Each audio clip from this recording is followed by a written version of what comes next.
السلام علیکم دوستو، کیسے ہو؟ خیریت ہے؟ ٹھیک ٹھاک ہے؟ لو جی، بڑی خبریں بھی آپ کو دے رہے ہیں اور آپ کو بتا رہے ہیں کہ عید پہ قربانی کا بکرا کون بننے جا رہا ہے۔ بہت بڑی خبر ہے، عید پہ قربانی کا بکرا خوشبو لگا کے کون بنے گا۔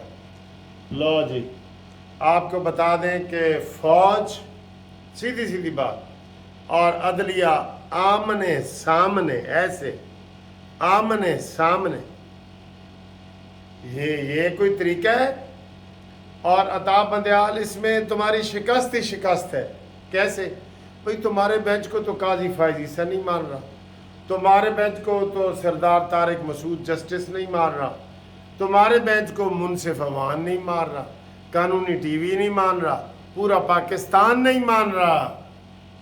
لہذا تم اگر یہ فیصلہ دے دو، اگر یہ دے بھی دو فیصلہ منگل والے دن کہ جناب سولین کا ٹرائل کورٹ نہیں ہوگا، تمہارے اس فیصلے کی یہ ٹھس ہے، ٹھس، کوئی اہمیت ہی نہیں ہے تمہارے فیصلے کی، کیونکہ تمہیں تو کوئی عدالت ہی نہیں مان رہی، تمہارے تو بینچ کو اپنے بھائی نہیں مان رہے، تمہارے فیصلے کی کیا اہمیت ہے؟ وہی اہمیت ہے جو 14 مئی کو الیکشن ہو گئے 14 مئی کو الیکشن۔ کیوں؟ کہ حکومت نے بھی کہا ہے کہ جی جب اس کے بھائی نہیں مان رہے ہم کیوں مان۔ ابھی تو یہ حکومت نرمی دکھا رہی ہے، ورنہ ابھی تک قسم خدا کے اس کے خلاف ریفرنس کر کے اس کو بھی لٹکا دینا چاہیے۔ جو آدمی عدلیہ کو تقسیم کرنے کا وجہ بنی ہوئی ہے اس کو ہم سار کہیں، کوئی سار نہیں، کوئی بندیال جسٹس نہیں، ظلم کے ضابطے ہم نہیں مانتے۔ اور اب یہ طے ہوا ہے، آپ کو بہت اندر کی خبریں بتا رہے ہیں، طے ہوا ہے کہ کسی صورت ہم ملٹری والے جو ہیں وہ ان کے فیصلے نہیں مانیں گے۔ اس نے جتنا عدالت کو بے توقیر کیا ہے آٹا بندیال نے، یہ بیکار آدمی ہے بالکل ہی، اس نے ہماری جوڈیشری کو تباہ و برباد کر دیا ہے۔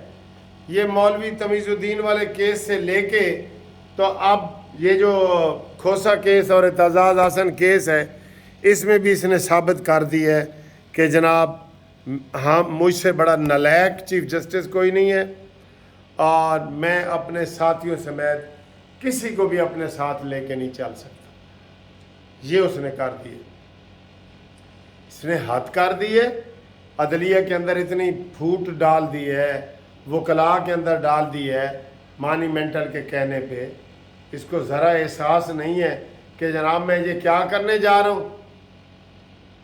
اب آپ کو ایک اور خبر بھی دے دوں، اس کے بےعزتی کے اور دن قریب آ گئے۔ کیسے؟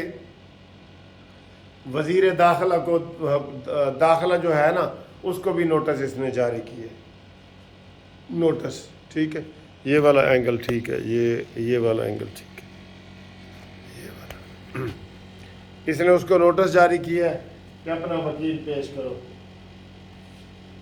تو آپ کو پتہ ہے کون وکیل بنا ہے؟ جو آپ اور ہم چاہتے ہیں، عرفان قادر صاحب وکیل بنے۔ عرفان قادر نے اس کو وہ چھٹی کا دودھ یاد کروانا ہے کہ اس کو لگ پتہ جائے گا کہ میں عامر بن کے میں نہیں زندہ رہ سکتا۔ قسم خدا کی اس کی وہ مٹی پلید ہونی ہے اس کی۔ قاضی فائز عیسیٰ نے اس کو آئینہ دکھایا ہے نا کہ تم نے بینچ بناتے ہوئے کیا کیا ڈرامے کیے، تم نے مظاہر نقوی کو ساتھ بٹھا کے کیا بیان دیا، تم رو گے رو نہیں سکو گے، تمہارا یہ حال ہونے والا ہے۔ اب ملٹری نے کہہ دیا حکومت کو، عدلیہ نے، یہ اسٹیبلشمنٹ نے، ہمارے کام میں کوئی مداخلت نہ کرے۔ یہ کوئی پہلی دفعہ قانون بنا ہے؟ ان کی تو یہ خبریں آ رہی ہیں کہ انہوں نے اپنے 3 جرنیلوں کو سزا سنا بھی دی ہے، اعلان ہونا باقی ہے، فیصلہ کر لیا ہے انہوں نے، وہ کسی کو نہیں چھوڑیں گے۔ میں تو کہتا ہوں اس عطا بندیال بھی اگر ملٹری میں رکاوٹ ڈالتا ہے، اس کو بھی ادھر ہی لے جاؤ، یہ ہمارے کسی کام کا نہیں ہے۔ اس نے تباہ و برباد کر کے رکھ دی ہے جوڈیشری کو۔ آج ہر عام بندہ، سڑک پہ چلتا ہوا بندہ کہتا ہے اور جی بندیالو دا کی حال ہے جی تواڈے بندیالو دا، ہمارے لیے تم بےزتی کا باعث ہو۔ جو سلوک تم نے قاضی فائز عیسیٰ کے ساتھ اپنے پورے دور میں کیا ہے اس کی مثال ملتی ہے کہیں؟ یہ تو قاضی فائز عیسیٰ ہے جو دھیمے انداز میں چل رہے، ورنہ یہی انقلاب ادھر آ سکتا تھا۔ جو عمران بغاوت کرنا چاہ رہا تھا نا، تو یہ صورتحال ہے۔ اب تمہاری اکثریت بھی نہیں رہی، یہ بھی ذہن میں رکھ لو عطا بندیال صاحب، کاش یہ حکومت ہماری باتوں پہ یار عمل کر کے اس کے خلاف ریفرنس دائر کر کے اس کی پینشن اور مراد ساری ختم کر دے۔ جو بندہ اس حد تک آگے نکل جائے وہ عزت کے قابل نہیں رہتا۔ اب یہ فوج میں بھی پھوٹ ڈالنا چاہتا ہے۔ فوج کے 1952 والے کیس کو، جو 1952 کا ایکٹ بنا ہوا ہے، اس کو یہ ختم کرنا چاہ رہے ہیں، جس میں ان کے اپنے وکیل علی ظفر کہہ چکے ہیں کہ جناب ملٹری کورٹ میں ان لوگوں کا کیس چلاؤ جو سیولین بھی ہیں لیکن انہیں ملٹری کے اوپر حملے کیے ہیں۔ یہ ان کا اپنا سینیٹر کہہ رہے ہیں، اور آپ ہیں کہ جناب نوٹس پہ نوٹس کیے جا رہے ہیں۔ ہمارے تو آپ کیس نہیں لگا رہے جو پڑے ہیں 10 سال کے، 15 سال کے کیس میرے پڑے ہیں۔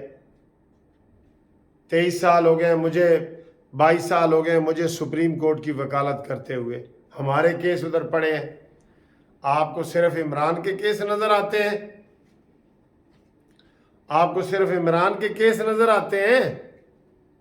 اس لیے یہ فیصلہ ہو گیا ہے کہ ہم نے سپریم کورٹ کے فیصلے کو نہیں ماننا۔ اول تو اس میں کوئی دم خم ہو تو منڈے والا دن کہہ دیں کہ یار یہ پٹیشنیں میں خارج کرتا ہوں اور ان میں جان نہیں ہے، عزت اسی میں ہے بندیال، کیس خارج کرو۔ آپ ملتے ہیں اور عرفان قادر نے یہ بھی کہنا ہے کہ میں تمہارے سامنے کس طریقے سے آرگومنٹ کروں کہ جب تم پٹیشنر تمہیں چیمبر میں آ کے ملا ہے کہ میرا فلانے بینچ کے پاس کیس لگا دو، اور آپ نے کہا ٹھیک ہے جی لگا دیتا ہوں۔ اس لیے میں یہ کہہ رہا ہوں کہ فوج اور عدلیہ آمنے سامنے، اور عدلیہ غلطی پہ ہے۔ میں عدلیہ کے ساتھ میرا تعلق ہے، میں کہہ رہا ہوں کہ فوج اور عدلیہ جو آمنے سامنے آئی ہے اس میں وہ غلطی پہ ہے، ٹھیک ہے؟ اس لیے ہم یہ کہہ رہے ہیں کہ عطا بندیال کے خلاف ریفرنس تیار حکومت کرے۔ حکومت اتنی اگر نالائق نہ ہوتی تو آج یہ مراد سعید اور شیدہ ٹلی اور یہ سارے باہر پھر رہے ہوتے۔ پھر کہندے ہو وکیل صاحب غصہ نہ کیتا کرو، یقین کرو یہ بالکل بیکار ہیں، اس لحاظ سے بھی بیکار ہیں، اور ان کی کوئی کارروائی بھی ابھی تک سامنے نہیں آئی۔ جو پورے 1 سال میں آئی ایم ایف سے معاہدہ نہیں کر سکے، ان کے بارے میں آپ کا کیا خیال ہے جی؟ اس لیے عدالت کو ہم یہ مشورہ دے رہے ہیں، اس اللیگل غیر قانونی بینچ کو مشورہ دے رہے ہیں کہ منڈے والے دن ان کی ساری پٹیشنیں خارج کرو۔ اور عرفان قادر صاحب، آپ جس طریقے سے دلیری سے پیش ہوتے ہیں، ہمیں امید ہے آپ ان کی کلاس لیں گے۔ یہ ان کی کلاس لینے والی ہو گئی ہے، بینچ ہی غیر قانونی ہے۔ اور اسمبلی نے قرارداد یہ پاس کی تھی کہ جو سپریم ہے وہ پارلیمنٹ ہے، لیکن اس کے باوجود اب تک سٹے کیا ہوا ہے اس نے، عطا بندیال نے، بینچوں کے حوالے سے۔ اس لیے قاضی فائز عیسیٰ نے کہا ہے کہ پہلے اس کا فیصلہ کرو۔ اس کو پڑی ہوتی ہے، میں جی منگل تک فیصلہ کروں گا، تو جو بھی فیصلہ کریں گے نا، ابھی ہم کہہ رہے ہیں نامنظور نامنظور نامنظور۔ تمہارا کوئی فیصلہ نہیں مانتے ہم، کیونکہ تم تعصب سے بھرے ہوئے ہو۔ تمہارے بیہیویئر نے ثابت کر دی ہے، تم نے کوئی مظاہر علی اکبر نقوی کے خلاف ریفرنس کی سماعت نہیں کی، تم نے قاضی فائز عیسیٰ کو کسی بینچ میں نہیں بٹھایا، تم نے عمران خان کو پروٹوکول دیا ہے تمہیں اور عمران کو کٹھا لٹکایا جائے۔